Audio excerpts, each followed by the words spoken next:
waaw maa ngi dikk fii tey ci ñaari marché bi njëkk mooy marché Hann Bel-Air bi ci topp mooy marché central au poisson bi nga xam ne moo nekk fii ci Pikine ànd ak monsieur le ministre Alioune Ndoye mi nga xam ne moom moo yor napp gi ànd ak directeur marché central préfet de Pikine dalal ñu ànd ak monsieur le maire de Pikine Ablaye Timbo. li nga xamante ne nag moom moo ñu taxoon a jóg mooy xool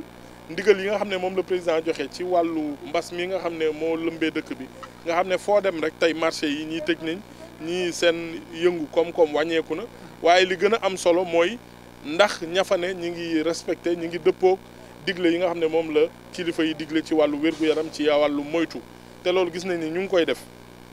gis nañ ne marché yi ñi ngi ubbi heure di wàcc heure ñi ngi sàkk bés boo xam ne moom la ñuy tëj pour nettoyer waaye booy dugg tamit comme fii ni ñu ko gisee ci marché central poisson dinañ la sensibiliser jox la xibaar yi jox la nga raxasu fàttali li nga xamante ne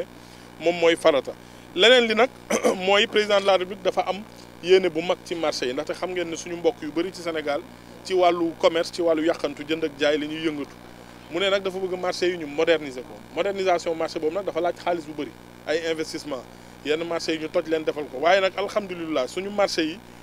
boo ci gis rek suuf si am na valeur boo xam ne tey war nañ mën a def partenariat public privé ba nga xam ne état da koy organiser waaye privé yi ñooy dugal xaalis moo xam fonds d'investissement yi moo xam société d'assurance yi moo xam commerçant yi ak industriel yi nga xam ne yàlla may na leen wërsëg bu ñu ko defee moo xam ñi nga xamante ne tamit yàlla def na mooy investisseur public yi nga xam ne ñooy FONSIS ak CDC ministère de l'hygiène publique ak ministre mi nga xam ne moo yor tamit construction président dénkoon ñu programme de réhabilitation des marchés ba ñu tàmbali ci yu bëri ñi ngi xalaat di defar benn modèle économique business model boo xamante ne moom la ñuy mën a jël ngir mën a defar marché yi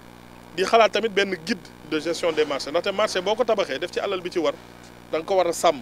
da nga ko war a di ubbi heure di tëj heure am bés boo xamante ne da nga koy sàkk ngir nettoyer ak defar am équipe yoo xam ne ñii ñooy yor recettes yi ñii ñooy yor juuti yi ñii ñooy yor nettoyer beeg yooyu foofu lañ bëgg a jëmee Sénégal loolu mooy yéene président ñu wàcc waxtaan ak ministère des collectivités territoriales association des maires monsieur les maires ak ñi nga xamante ne ñoom ñoo yor liggéey bu ko defee suñu marché yi gën a mën a yees ñu gën ko mën a defar ba bu ëllëg bu amee jafe-jafe wala ay mbas wala feebar yu mel ni bu ñëwee dootuñu tiitati ci marché yi ndaxte war boobu fekk na ñu def leen na mu war loolu moo tax maa ngi gërëm nag liggéey bu rafet bi ñu fi fekk fii ñu ñëw ci marché central au poisson ministère de la pêche am na doxalin bu yees bu rafet boo xamante ne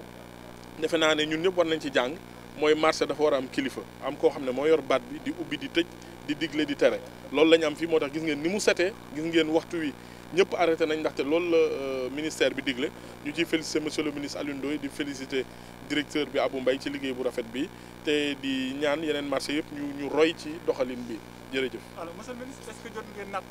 impact bi feebar bi am ci marché parce que gis nañ temps yëpp yaa ngi nekk di def benn tournée ci biir marché yi. waaw li ñu gis mooy